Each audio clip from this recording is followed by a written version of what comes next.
What's up, Miniatures Paintbrush Legion? This is Rob, your host, and today we're going to talk about the Nova Open. Now, it took me a while to get to this topic right here, but before I even begin that, I do have to say, you've been through so much, and you keep on keeping on, and that is a mark of a true warrior, and that's what you are. You are a warrior, and you're amazing.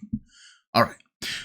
So today we are going to talk about the Nova Open, and we're going to talk about campaigns, and we're going to talk about how it's presented and everything else. I had the opportunity, and this is a long time coming. It took me a while to produce this video because I kind of wanted to do it justice. There's a lot of things that I really want to get into in today's show. So let's get to it.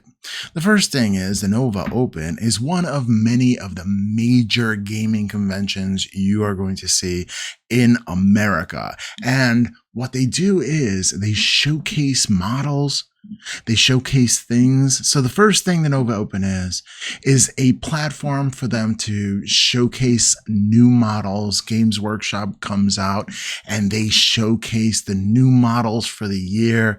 And for those who don't know, Games Workshop is the largest miniature company in the world, second only to Reaper Miniatures and the subsidiaries, all different other kinds of miniatures.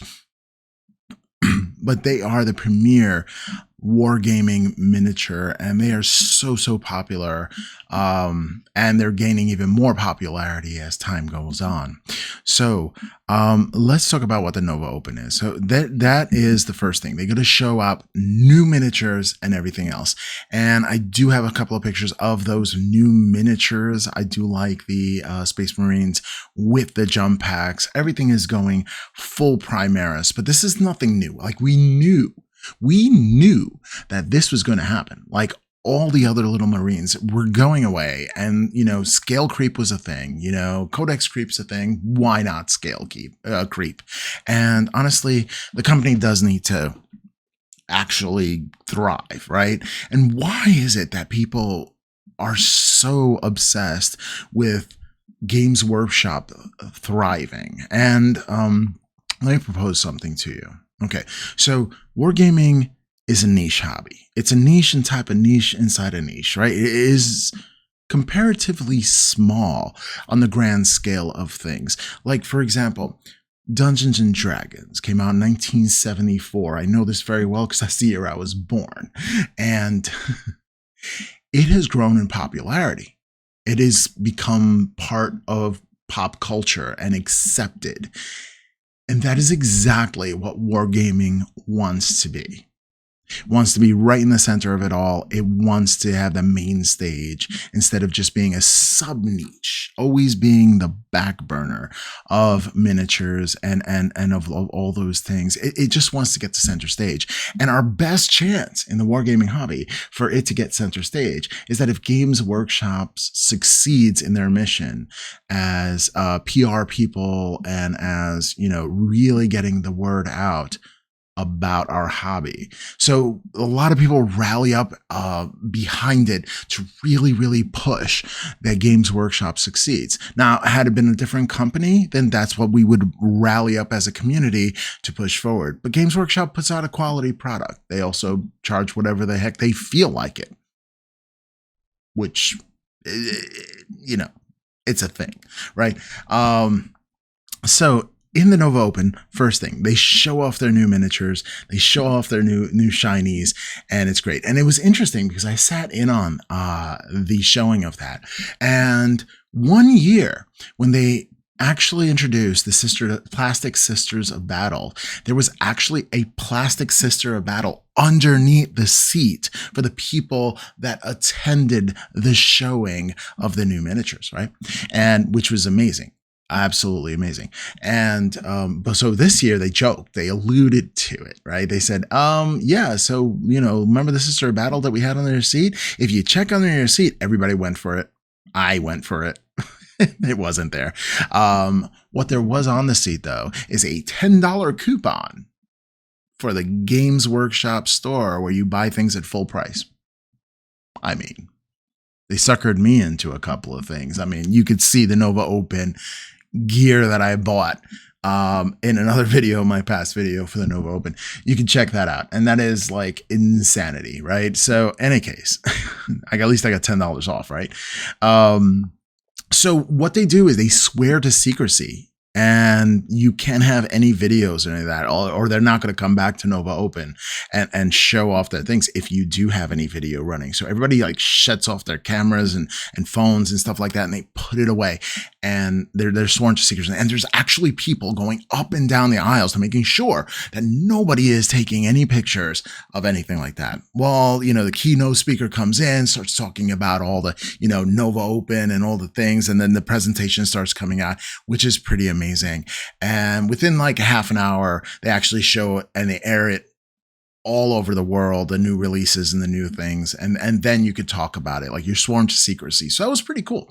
So that's the first thing that happened there. Check out the terrain tables. You know, I've been on a terrain kick lately, and really to see that all the work that the tournament operators, the TOs, put lovingly into the tables, and the consideration for it to be fair for all the, you know, match play games that they were going, all the tournaments for the top tables and stuff like that, which is cool. But there's a totally different vibe in which I went to. See, now I went to the AOS narrative campaign, and there's a stigma. See, now there's a stigma when it comes to these conventions. Most people that I've known is to say, well, I'm never going to go to a convention, and I'm never going to play on the top tables, and I'm never going to play match play, and I'm never going to, you know, never say never, right? Life's too short. If you do want to attend this event and you don't want to be competitive or hyper competitive, sorry, I dropped something. If you don't want to be hyper competitive, then join the narrative campaigns. I mean, the lists are fluffy and the people are so cool. And I noticed that since the hyper competitiveness of 40K it weighs heavy, I enjoy Age of Sigmar a little more when it comes to the competitive scene. Well, when it comes to not competitive, when it comes to, you know, going to a convention and enjoying yourself, because it is so laid back and the people are so cool. So you don't get much of that toxicity that you would get at the more competitive level. But you do get a great time, and the games, for the most part, were not timed. So you could start in the morning, and my games lasted literally all day. It was a marathon. Why? Because I had 120 crypt goals that I had painted up for this event, and I think there's nothing I can do. And when I'm literally rolling gobs of dice, because all the attacks I'm making, you get ferocious hunger +3, so you times 3 to the attack. Everybody already gets 2 attacks, so you just, you have blobs of 30, right? We're dishing out a lot of attacks. At the very least, 80 attacks go through. 8s are auto wounds. You know, I mean, 6s are auto wounds. I mean, you're doing devastating damage, and it took a long time, and it was fun. I learned trial by fire. I learned how to play Age of Sigmar by going to an event, which, I don't know, that is something, isn't it? So let's talk about those tables. Those tables were absolutely gorgeous. I'm going to start off with the Lord of the Rings tables. They were crafted. These are some of the best tables of the event, and I went through every single table of the event, and I'll tell you, the Lord of the Rings, and not to toot my own horn, but the AOS narrative campaign were among the top tier tables. And when I say top tier, I mean the quality, the immersiveness, it was magnifique. And people used to come from all over the tournament just to check out the Nova Open, the narrative campaign tables, as well as the Lord of the Rings tables. They were absolutely gorgeous. And the thing about having a terrain, like having terrain on your table, it's almost a magical experience. See, You want, if you have painted your miniatures and you have so many miniatures that you paint, you put in time, you put in effort to learn the techniques, you put in money to buy the miniatures, to buy the paint, to buy the paintbrushes, and to dedicate a space in your house so this way you can paint up those miniatures and have them display in a case that you also bought. You want to enjoy your miniatures. You want it to be a real immersive experience, right? And one way to surefire immerse your experience is to paint your models and try to paint it a decent paint job. I'm not saying accomplish, but at least try to paint it to a level in which you are proud of. Second thing is the terrain. And if the terrain is just, pill bottles, for example, I mean, it's okay. I mean, it does a tactical job, but when you have this sprawling terrain, it's beautiful. So I've gone on a kick to actually create really interesting terrain tables. And I'm actually doing a terrain project right now to take a break from the towel to get that final push for the towel and finish that up. So right now I'm just taking, palette cleanser a little bit, and then I'm going to go back into the towel and finish that up. But it's all about that terrain. I want to create a terrain table and have a 40K 10th edition battle report on that thing. So that's going to be a lot of fun. But the terrain really immerses you into the experience. And the terrain tables at the Nova Open were some of the best I think I've ever seen.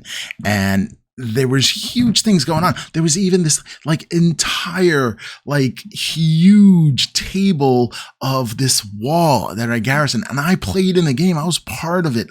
Everybody played in it. It was so amazing.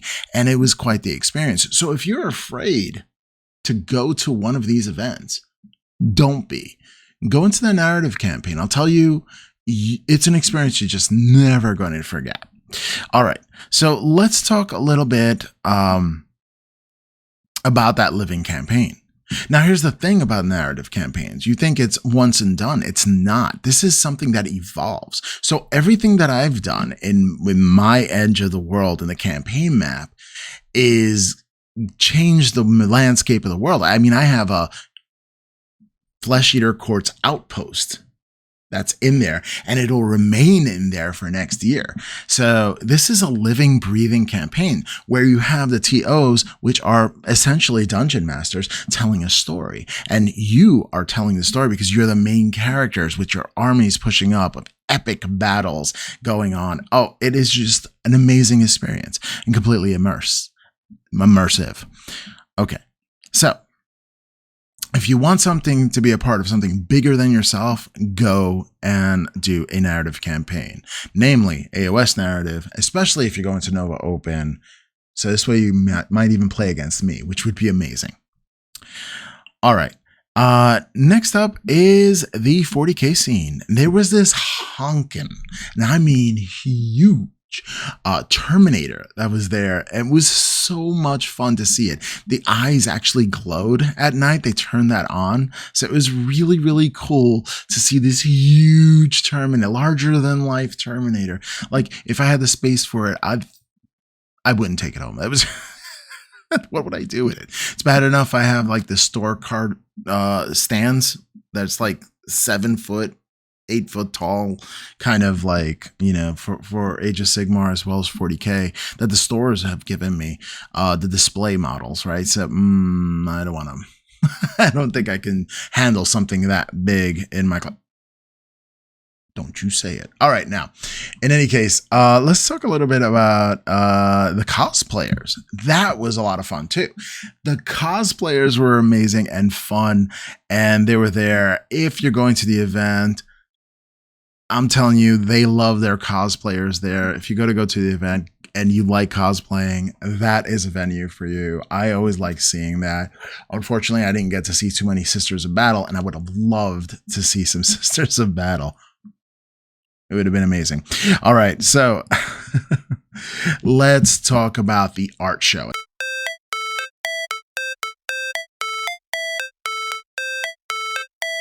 How it's supposed to feel.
Now I'm talking about the art show. I'm not calling it a painting competition. I mean, there is an underlying there. But when you paint for this competition, the Capital Palette, don't paint solely to win. And if you win, that's great. Paint your heart out, do the best you can, and be a part of the show. And there is a show. They still keep on putting more miniatures up into the cases, and your miniature will go into the case. Every miniature goes into the case for a certain amount of time, and people are passing by, and it's literally like an art gallery where you get to see all the peoples and the wonderful work that's been accumulating all year. Now, if you're going to put a part of the show and you're going to be part of a show like that, right, and you're going to enter your miniature that you're very proud of into a show, there's a couple of things you need to consider here. One, the category. Which category are you entering? If you're doing single figure, that's super competitive. If you're doing bust, that is super competitive. If you're doing something a little low, you might get a more of a chance to win if you're strategizing that way, right? But don't get hung up on winning. You see, judging is subjective. So you might get a judge that just doesn't like non-metallic metal, and that is your bag, right? Well, if they don't like it, they're probably not going to vote yours in, even if it is really good. Subjective, right? Art is subjective. So it's in the eye of the beholder. It's the person that's judging it, and what their criteria is matters, because there's no hard and fast rule with criteria. I mean, in 40K there is, but for the Capital Palette, it doesn't even have to be a Games Workshop miniature that you can enter in there. So all kinds of miniatures. So be part of the show, be part of the display, be happy with what you've done. And consider this. Give yourself at least 100 hours of playtime with your miniature. Like, dedicate at least 100 hours. And what I'm saying is, don't stop painting your other miniatures. What you do is you take the miniature that you're going to go into the competition with, right? And you put it on the back burner, right? And then you paint your project. And when you get burned out at a project that you're doing, let's say you're batch painting and you just can't paint another orc, you put the batch painting away, you take out your miniature, and you got to do this thing called enjoy painting. I know. That's like a concept foreign to a lot of people. Enjoying painting. For the sake of enjoying painting. Think about that. A lot of people look at painting as a job, a chore, and everything else. And you know, for those strategists out there that have no artistic endeavor or push at all, I say this. I mean, gray armies do a thing, right? There's that. Pay somebody who loves painting to paint your army. But there's nothing like when you paint your own army in the colors you want to and you can feel proud of. Enjoy the process. Enjoy painting. It is thoroughly enjoying. If you give it a chance. If you don't want to give it a chance, you just slap it on paint on it, then just to get it done so you can get it on the table, then it's going to be a chore. But if you actually think that you're taking a miniature and bringing it to life, then it's going to be a pleasure. You're going to get onto your hobby desk and like, wow, I'm really excited to paint this metallic because I've never done this, and I'm going to try something new here. And this is why I always say, paint every miniature to improve one's skill. If you're doing something different, you never get bored, right? I'm going to try doing true metallic metal, but in a non-metallic metal style with my highlights in there. So I'm using two non-metallic metal colors or variants, and I'm going to put where I want the highlights and where I want the shadows with the darker non-metallic metal. Play around with that, right? And then, you know, I'm going to do enamel washes, and I'm going to put rust on it. I'm going to do this to it. I'm going to do that to it, you know? The worst thing that could happen is you paint it over. I mean, it's paint. Don't be afraid of paint. I mean, it's paint. So, all right. So there it is. Okay. So we have the Nova Open wrapped up. I had a wonderful time at the Nova Open narrative. And if you have a chance to get into a narrative campaign, even at your local hobby shop, I highly recommend you do that. Make sure that you paint every miniature to improve at least one skill. And may your backlog get ever smaller. Step 1, wake up early, gonna rise with the sun. Step 2, get some good, some food in you. Step 3, think real hard about what you wanna be. Step 4, everybody just do your thing. Wake up, today's gonna be a good day. Wake up.